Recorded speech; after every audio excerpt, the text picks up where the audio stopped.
I don't like the term best practice when it comes to boards. Everybody likes to ask me, what's a best practice for a board? There's no such thing.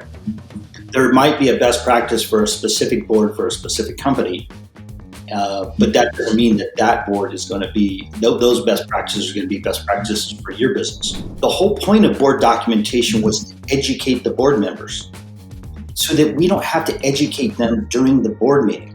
The more education that happens of the board members during the board meeting, or if you will, getting them up to speed, I hear that a lot, the less value that's created. Welcome to Business in Families, the podcast where family legacy meets leadership challenges. I'm Alex Mendez, a family enterprise advisor with over 18 years of experience helping business families worldwide navigating the complexities of generational transition, governance, and how they can professionalize themselves. In each episode, you will hear real stories, hard decisions, and valuable lessons from families who, like yours, are working to build trust, grow their companies, and preserve their legacy across generations. If something here resonates with your family or your business, and you'd like to explore it more deeply, I'm here to help you. Let's begin.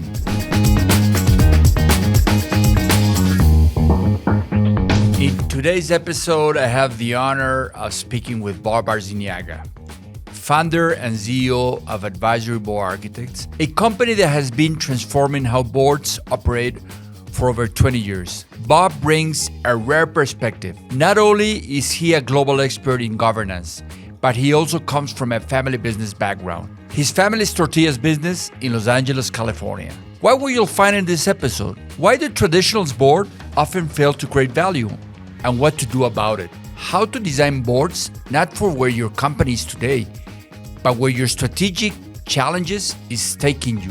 What truly defines an independent board member and why most boards get it wrong. How the process, structures, and evaluation metrics that Bob had designed measures the real impact of every board meeting. The difference between being challenged and influenced, and why the latter is more powerful for family businesses CEOs. If you're part of a family enterprise and wondering how to get real value from your board, or how to design one that supports growth, succession, and strategic clarity, this episode is for you. Follow me on Spotify, Apple Podcasts, or YouTube. Comment any doubts you might have and the topics you would like to listen here in this podcast. And if anything of this conversation resonates with you, or you'd like to explore how your board could become a real engine for impact, connect with me on LinkedIn. Let's keep this conversation going. Let's dive in. Thank you. Well, first of all, it's a pleasure being here. Thank you for allowing me to share some insights with your audience. So it's been a minute since we started ABA. It's going to be 20 years now, and the whole premise behind the idea was when I would go to board meetings for my family businesses, I realized that our family was running a very traditional board process.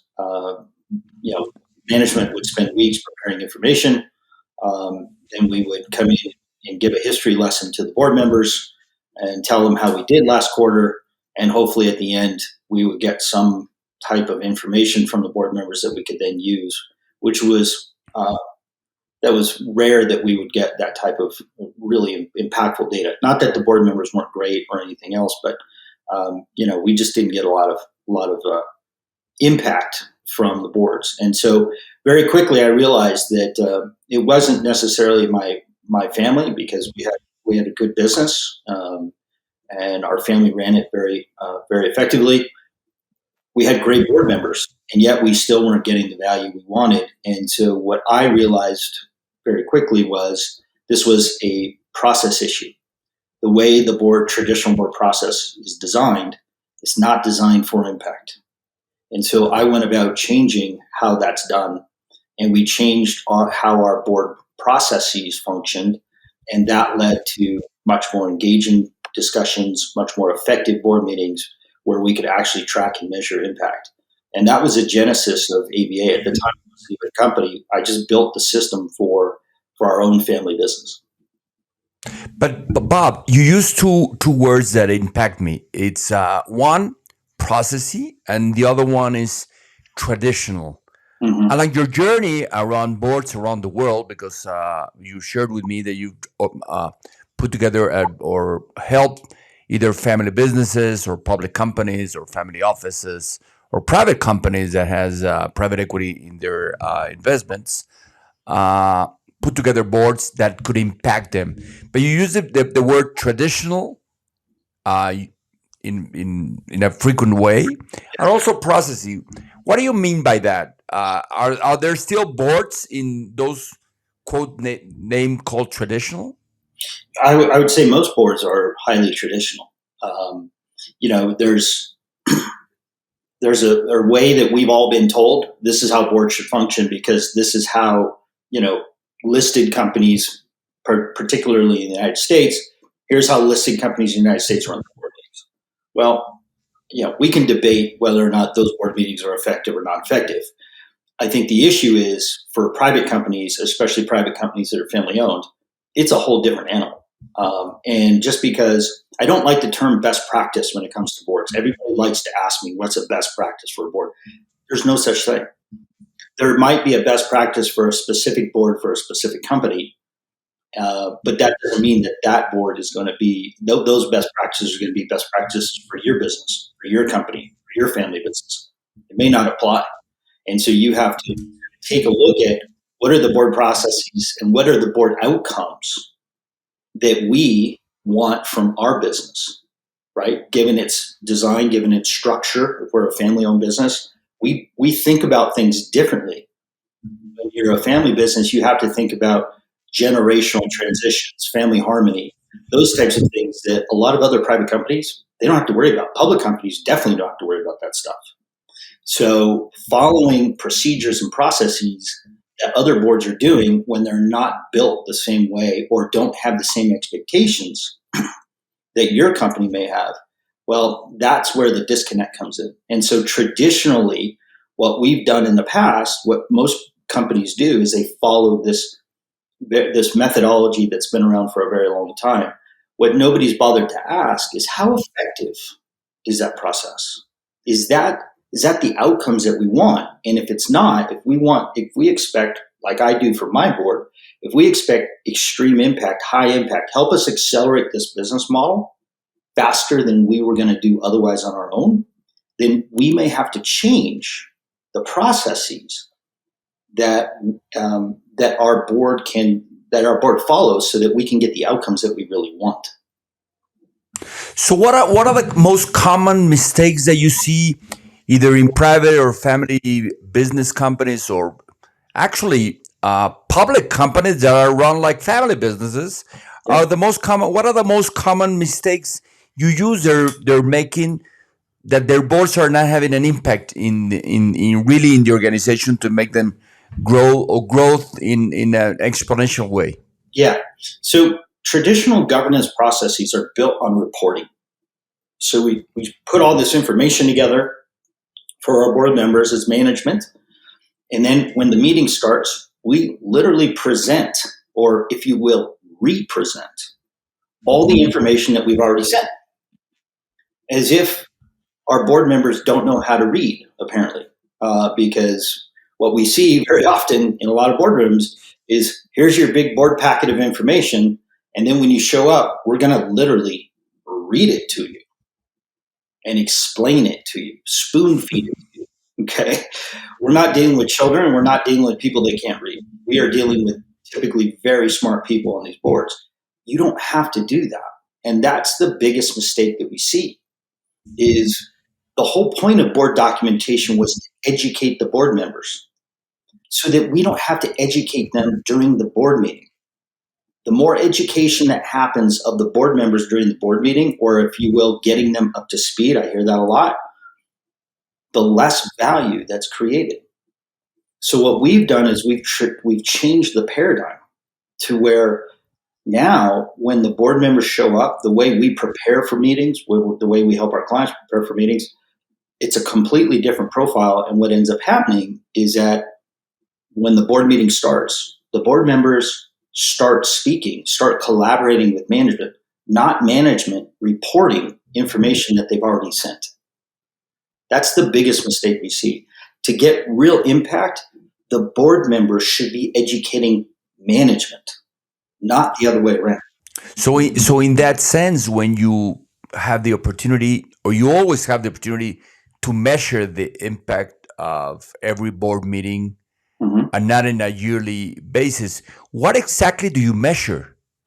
We're measuring a lot of different metrics from our board meetings, but going back to my earlier point, one of the key metrics that we track is the percentage of time that the independent board members speak versus everybody else. Everybody else being the non-independents, which would include ownership, family shareholders, CEO, management team. We don't want them, we typically want them speaking very, very little during the board meeting.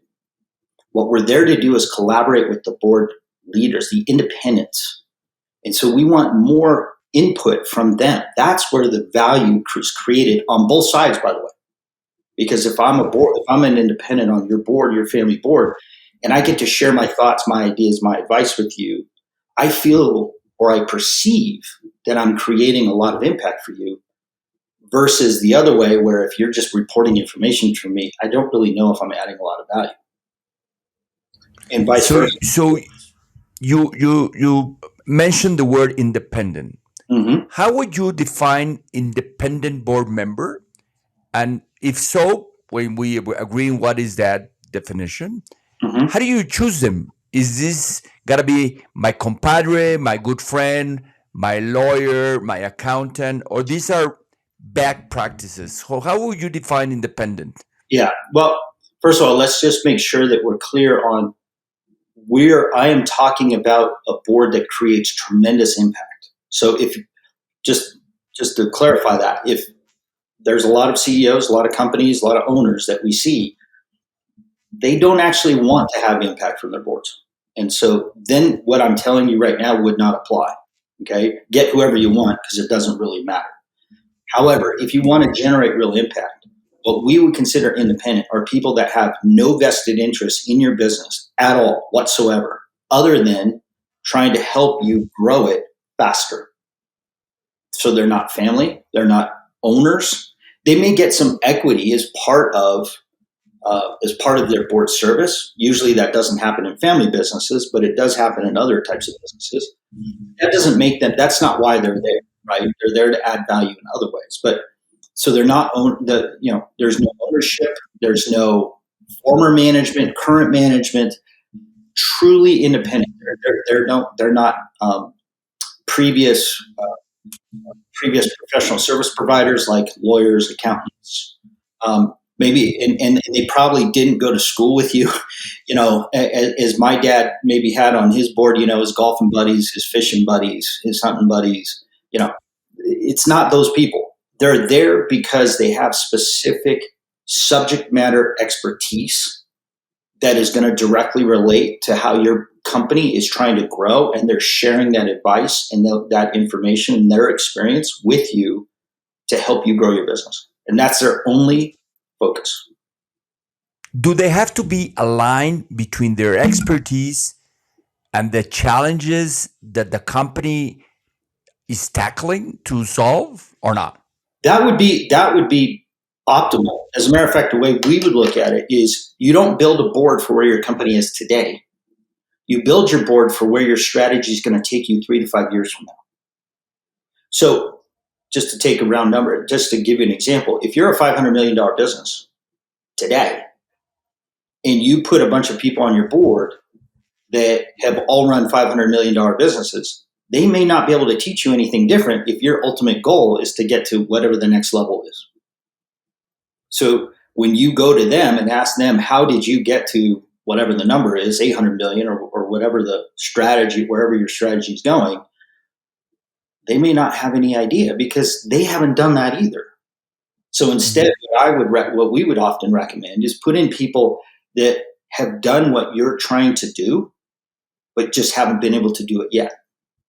Bring those people in, because they can help with giving you the experience that they've already gone through, highlighting the mistakes that they made so maybe you can avoid those same mistakes. But taking a step back, Yeah. What about the mindset of the CEO, of the owner, in terms of do they have to define what are those strategic challenges they want to resolve, or Yeah. they only tell you, okay, Bob, I want to make a board, I want to be impactful, but I need a financial, commercial, and operational, Yeah. or whatever. We So, hear what that is all. exactly the process you have to follow up? Yeah, that's one of the traditional thought processes. Well, I need someone that covers, we need people on our board that cover all the bases of our business. So we need someone from ops, we need someone from finance, we need someone from HR, we need all the functional areas of expertise, right, in our business. And then at different times, we'll talk about different things. And yeah, the problem with that model is that it's very general. And let's be honest, I've been in businesses where they have certain functional areas of expertise that obviously could be enhanced, but really, they're doing a really good job in a lot of those areas. It's usually one or two areas or one or two initiatives that they're struggling with. So, what we would do is we would maybe look at it this way. In every single business that, in most businesses I've seen, including my own, by the way, they have a number of different strategic initiatives that management's trying to solve for. It could be dozens, it could be whatever. It can often be a very long list. What we tend to help our clients do is think about what's the one or two. Usually there's one or two, maybe three tops, key initiatives that, if you don't execute those things, that small group, if you don't execute those things extremely well, almost perfect, the rest of the stuff doesn't really matter. So why would you want to talk in your boardroom about anything else? Just focus on those things that are going to drive the greatest enterprise value the fastest, and put people on your board that can bring that level of expertise that maybe management is assuming they know, but maybe they don't know because they haven't done it yet. So anything truly innovative, disruptive, transformational, that's when, if those are on your strategic plans, if you have initiatives that are like those on your strategic plan, you should have board members that know exactly how to get that done or have experienced doing that before.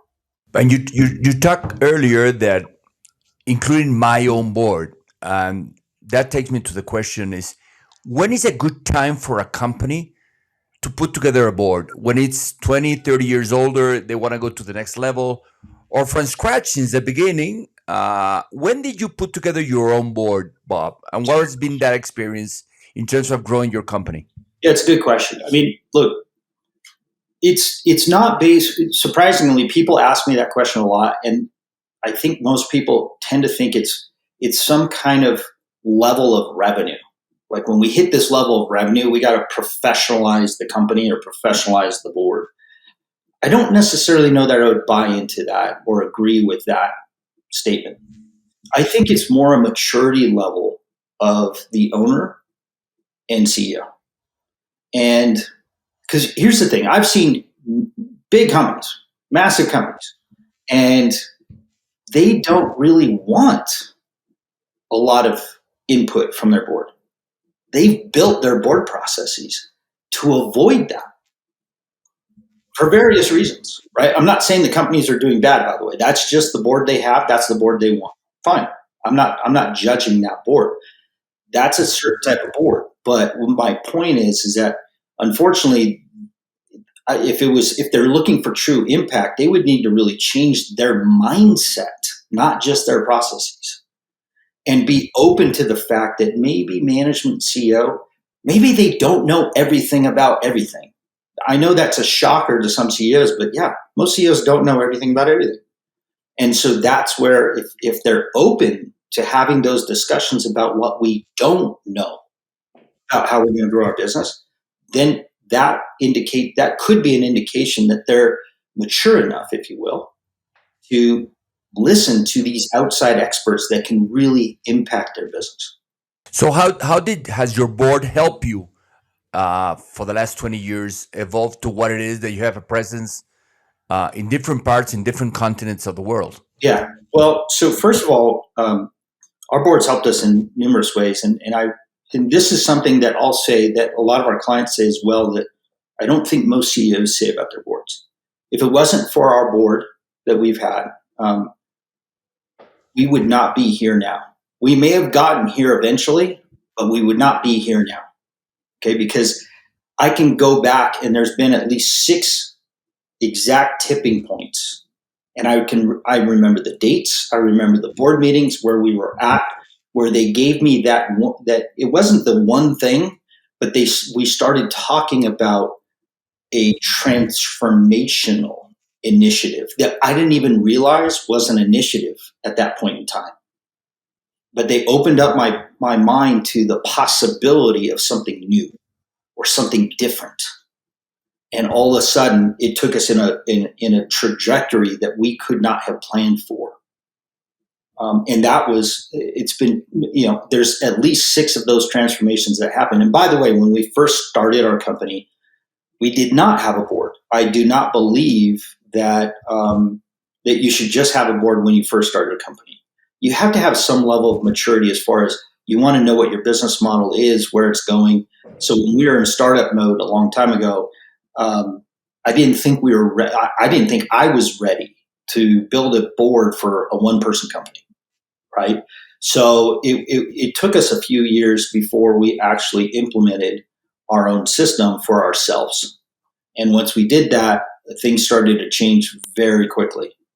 Honestly, if I had built it earlier, I don't think it would have been as impactful, only because here's the issue with a lot of startups is if the board gives you really tremendous ideas, but you don't have the resources to implement them, which at that point it was just me by myself. I didn't have anybody else to rely on. It would have been it was very difficult, or it would have been difficult for me to implement almost anything that they would have given me. So that you need some level of maturity there. So you talk about maturity, and that goes to the mindset of the CEO, the owner, that would say, do I need a board? And if I need a board, what kind of board do I want to have? Do I want to open and listen to others' ideas to challenge me in that sense? And that takes me to the next question, Bob. Well, let me just push back a little bit on that word challenge. Okay, it's not necessarily about challenge. We would say it's more about influence. Okay, because challenge to me comes down to the board members are essentially telling you you're wrong. Okay. Now, I'm not saying that the board members shouldn't do that from time to time, but the way they do that is really imperative, because just challenging me, especially me as a CEO, if my board members just challenge me and just say, well, you're wrong, and I don't know why you're doing it that way, we should do it a different way, and have you considered this? Those are all very standard things that we hear in traditional boardrooms. I got to be honest, the CEO is not listening to you. Okay, and that's not something that for most family businesses is going to resonate with their culture many times. Instead, what we would say is try and influence the thinking of management and CEO. Because in a lot of family businesses, you're not there to dictate, even if you're a fiduciary. Usually the family will make the ultimate decision on what they want to do, regardless of whether you're an independent with fiduciary responsibility. It's a family business. So that's why I would rather use the word challenge, the influence, than challenge. I think challenge sometimes comes off as this kind of expectation that a board member is going to challenge people. And I got to be honest, I personally would rather my board members influence my thinking than challenge every single idea that we have. Does that make sense? I think we're talking a little bit about semantics. Let me give you an example, Bob. Have you ever thought about what you're saying in a different way? And I would say, maybe with this type of question, is I'm challenging you to think differently, because I want to influence your way you think to change. And that takes me, and I have a bunch of questions, but is it important for the board members to make questions? How do they make them in order to try to create another type of conversation that would end in something differently in the outcomes of the board, in that sense? Yeah, I mean, part of our training for board members is how to become what we call a master questioner. How to use questions to influence, if you will, to use your word, to challenge, right? But to challenge in a different way. Let me give you an example of Mm-hmm. this challenge thing, because it is semantics, but it isn't, because it's a different mindset. I'll give you an example. We had a client, and this is rare, but we had a client that hired us to design a board for them. Family business, by the way, G4, and they still need our help. And this is where this happens. But our clients hired us. We designed the whole board process for them, a brand new one. They didn't have a board, or they did, but it was just family members, and they wanted to add independence. And so we started with the process first, and then we started analyzing what types of board members could add value. Now, realize we had some tremendous board members lined up to go onto their board. They were in agreement. They spoke with the CEO, the patriarch of the company. Um, and at one point, he went to the younger generation because somebody in the younger generation actually told the patriarch, I'm not sure that our management team is ready for people at this caliber, because we had some very high powered people that were going to be on their board. He went to them and said, I'm not sure that our management team is ready to be challenged by this group of people, because the way he interpreted challenge was they are going to dictate how we run our family business. That wasn't even in the slightest bit what the way we design boards. And so what ended up happening was the patriarch, after spending a significant amount of capital with us to design it and build it, he just said, you know what, this isn't going to work. We're going to go ahead and bypass it. That was 2 years ago. And it rarely happens that we get to that point, but it was 2 years ago. And they are still stagnant where they were 2 years ago. I just saw the CEO recently, who's the next gen, and he was the one that really wanted the board. And the patriarch is the one that ended up, kind of poo-pooing it, because he was like, look, I don't know if I want to be challenged. So it may be better that they didn't implement, but I got to tell you, from a family shareholder perspective and enterprise value perspective, it wasn't better for them. So, which kind of companies you like to work with? Private ones, family owned, public companies, and you talk about something else. That would be one question, Bob. But you also talk about the word fiduciary, and for some families, some companies, they really don't understand exactly what's the meaning of that fiduciary uh, word in terms of independent board member. Yeah. Look, I don't necessarily have a, I can't say that these are my favorite companies. I do like to work, we like to work with specific types of companies, and we work across the board with different types. I got to be honest, just given the way I grew up, I have a soft spot in my heart, if you will, for family business, right? I get it. And because that's how I was raised. Even though I went to Wall Street after my family business, after we sold our family business, I went to Wall Street. And so I got to know public companies really well as well. I still have that soft spot for family businesses. I think for me, what really drives me is when I get to see how our systems actually impact the enterprise value for shareholders, for employees, for the vendors, for the whole community that every company is tied to. That drives me. That's what's my juice. So when a board can have that type of impact, I know we're doing something right. That's why we have clients. Our oldest client now has been 13 years on our platform now. Family business, actually. And so we really appreciate that level of trust and the type of work that we're doing with those types of companies. But again, I kind of, just because of the way I grew up, I have a soft spot in my heart for family business. Your second question, sorry, what was your second question? You had the second part of the question. The fiduciary part. The fiduciary. Yeah, look, and don't get me wrong, I don't even claim to, I'm not a lawyer, and so there's there's some aspects of this that are legal, but I will tell you this. I find it a bit contradictory when you have a private company with a small ownership group. In this case, for the people that are listening to your show, they're all familiar. They're all family. Okay. And we're going to allow some outsiders to come in and start dictating to our shareholders how we should do business. Now, in some cases, that a fiduciary capacity makes sense. But what we see traditionally is, hey, we're going to set up a board for our family business, but we got to have more board members or more family members, quote unquote, non-independents. We got to have more family members than independents so that we can always control the vote, so we can control the board. Well, that doesn't make any sense, because here's why. That's what we call a fallacy of control. That means we have fiduciary board members on our board, but we're never actually going to let them truly be fiduciaries, because what if they see it differently than the family does?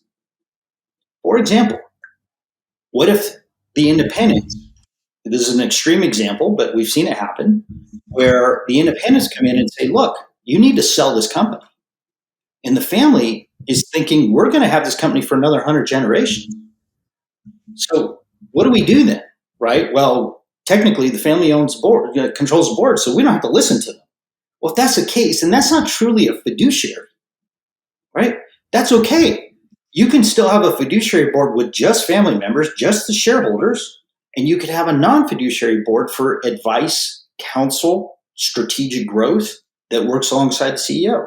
And just call it what it is. We don't need you to vote on things. What we would rather have is your input, advice, and experience on how we can grow our business for our family.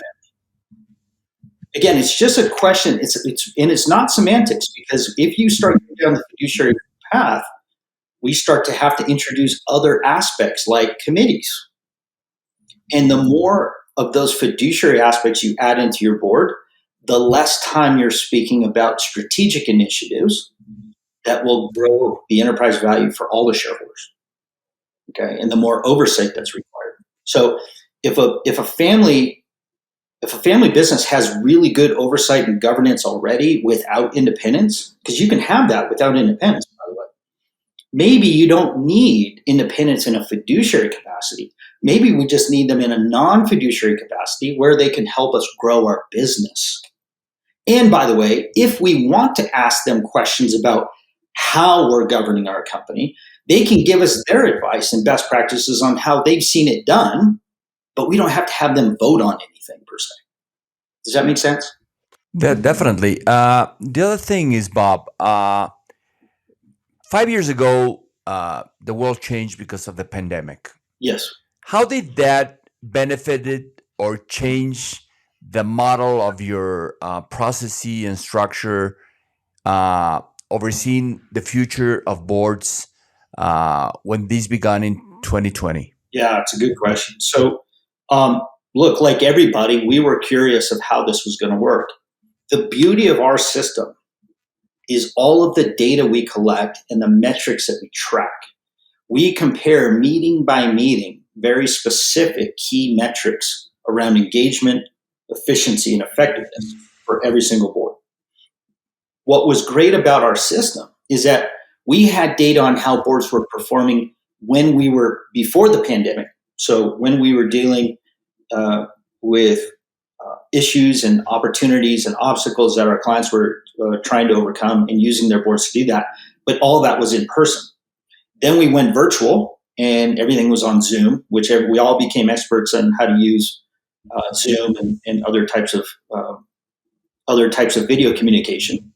But what we quickly found was then we went back to face-to-face meetings as soon as we could, or a lot of our clients did, and we could compare and contrast how their boards were performing from our metrics before the pandemic, during the pandemic and the meetings we had then, and then after. What was interesting about our data that we've since analyzed is that board performance was actually higher during COVID. In other words, the focus of the board members and the impact they were generating actually didn't fall from pre-COVID to during COVID and then increase after COVID. It actually maintained. What did fall was engagement. Okay. Because what was happening was when you build, and again, this is our system. So when you build a high impact board system, like when you implement our high impact board system, you're getting a highly collaborative board environment. Collaboration is key to our metrics. Unfortunately, when you go to virtual, you lose a lot of that collaborative nature because we don't have a board dinner the night before, as an example. We don't have those discussions prior to the board meeting starting over coffee or breakfast. We're not having lunch after the board meeting. And so we didn't have board members didn't have a chance to have those, if you will, face-to-face conversations with their fellow board peers and fellow board leaders and management, CEO, owners. And so you felt a little disconnected. So that made things challenging. What we saw when post-COVID, engagement numbers went right back up. As a matter of fact, they skyrocketed the first few meetings after COVID for most of our clients. So to finalize and round up this conversation, Bob, what would be the key learnings that you had over the past 20 years building boards and helping companies put together your processes and your structures? Yeah. Look, I think there's two things that I would recommend everybody think about around their boards. One is really define what do you expect from the board. And expectations aren't help us grow, help us govern better. Those are givens. I mean, I'm hoping you're not building a board to help you drive your company into the ground. I'm hoping that you're building a board so that it will help you, hide money from your shareholders, right? Okay. Those are givens, right? That's the minimum standard. Yet everybody seems to just say, well, I want our board to add value where they could. And I really want our board to add value. What does that mean? How, where, what? What are the goals? What are the expectations? Define those. I see very few boards define it. The second piece, I'll give you 3 ideas. The second piece is, what is the type of board culture that you actually want? And what processes back up the culture? As an example, I hear people tell me all the time, our board is extremely accountable. Great. That's awesome. Board should be accountable. So is it accountability both ways, or is it just accountability one way? Because they'll often tell me, my board's accountable to the shareholders. Great. Tell me about your board evaluation protocol. Oh, well, we don't have one of those. We don't actually evaluate the performance of our board members. Well, that sounds really accountable. See, the culture doesn't match the process. So that's really important. The final thing is, and the final thing that I would highly recommend is measurement. Measure the impact that the board is generating for your business. If not, it becomes a subjective analysis and it depends on who you ask. It is amazing. And it's not just our data, because we have the same data that everybody else has. But if you look at the data, either ours or other people's, I saw there was some fantastic study done last year between PwC and I forget the conference board. And they did a survey of about 600 board members and C-level executives from public companies about how their boards were performing. And the numbers were dismal. Here was I think one of the big takeaways. Board members thought they were performing up here, and management thought they were performing way down here. Because there's no measurement. It's all subjective. That doesn't work. In almost any business, that won't work, especially if you want a board that's going to generate a lot of impact for you. Measure the performance so that and share it so everybody sees it. Everybody knows this is how our board's performing. This is where we can make further enhancements. Doesn't mean our board's bad. It means it's great. We could get it. Everybody sees it. Everybody knows. So my big takeaways here would be first, define the why. Yeah. Why do you want this? Yeah. Secondly, it's evaluate. Like you try to evaluate your executives to see performance. Or And third, like you would evaluate anything in your business for that matter, right? exactly. Yeah. And measure. Yeah. Measure the impact so you can make changes and make better decisions. Exactly. Finally, Bob, where do you see advisory board architects in the next 20 years? Ooh, that's a good question. Well, we have two different companies. So we have advisory board architects and Boardology. They both do the same thing. They just do them slightly different. ABA is our full service model where it's white glove. We do everything for our clients. We have a service component. Our teams work with our clients, and they have a technology backbone behind it. Boardology is just the technology piece alone. So clients can just use the technology that we use to measure the performance of every single board meeting. So there are two different paths, and we actually have two different boards for the two different companies because they're different. So look, I think generally speaking, from my perspective, I want to build a global business. We are global now, but I want to get it even bigger to where we are constantly helping companies in accelerating their business models through the use of what we call high impact board that's run on our board system. And we have the data to prove that here's the level of impact that the boards are actually generating for our clients. Like I said before, that's the juice for me. That's what gets me up every morning because I love talking to our clients. I love talking to our board members and really helping them solve this puzzle of how do I increase the value of every single board meeting every single time. That human collaboration piece, that is my passion, is to see when human beings come together and collaborate, amazing things can happen. And when we don't collaborate, we tend to get the world and the problems that we have today. Well, thank you, Bob, for sharing your thoughts, your knowledge, and I'm sure you're gonna kick where you want to go in the near future. Thank you for taking the time to be with us. Thank you, Alex. Thank you for having me. Bob Arciniaga left us with powerful insights on what makes a board truly transformative, not just structured, but impactful. Define the why of your board. Don't build it because it's expected, built to create tangible outcomes. Forget best practices. There is no one size fits all. Boards must be custom designed for the family, the business, and the strategies. Measure impact. A board effectiveness is not a feeling, it's data. Engagement, outcomes, contribution. If you can't measure it, it's not helping. Don't confuse fiduciary with functional. You can create advisory boards with high value, even without fiduciary duties, if you define roles clearly.